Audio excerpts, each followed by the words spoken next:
कि जितना बार बरेली के बाजार में झुमका नहीं गिरा, उससे 1000 बार ज्यादा सत्ता की लोलुपता में ये भारतीय जनता पार्टी गिर चुकी है। ये भाड़े के घर में थे ये लोग सातों,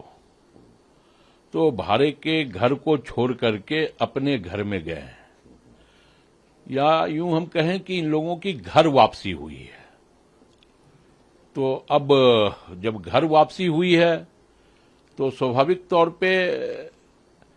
ये लोग खुश होंगे, लेकिन ये तय हो चुका है कि इस देश में अब लोकतंत्र नहीं, इस देश में अब कोई शुचिता नहीं, इस देश में सिर्फ और सिर्फ सत्ता के सिवा अब कुछ नहीं बचा है। यह भारतीय जनता पार्टी ने अपने 12-13 साल के शासनकाल में यह साबित कर दिया कि जितना बार बरेली के बाजार में झुमका नहीं गिरा, उससे 1000 बार ज्यादा सत्ता की लोलुपता में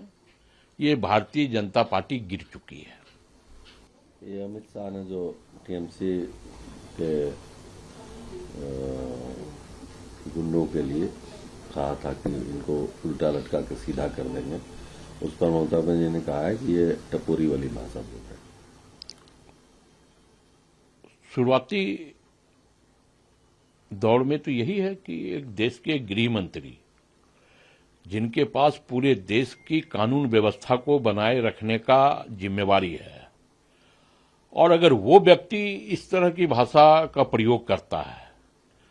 तो स्वाभाविक तौर पे टपोरी वाली भाषा तो हम इसे कह सकते हैं। चूंकि देश के गृह मंत्री तरी पार हैं, तो उम्मीद भी यही की जा सकती है कि इसी प्रकार के भाषा का प्रयोग वो करेंगे। और सिर्फ वो नहीं, भारतीय जनता पार्टी के तमाम नेता,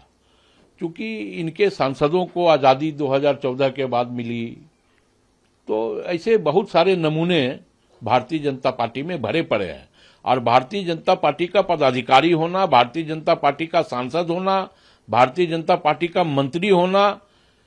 इस बात का ही गवाही देता है कि आप कितना टपोरी का भाषा बोल सकते हो, आप विपक्ष के नेताओं को कितना गाली दे सकते हो, आप पंडित जवाहरलाल नेहरू को कितना गाली दे सकते हो। तो वो जो गाली का रेशियो है, उस रेशियो के हिसाब से भारतीय जनता पार्टी में पद मिलता है। प्रभात खबर.com, विश्वास वही, रफ्तार नहीं।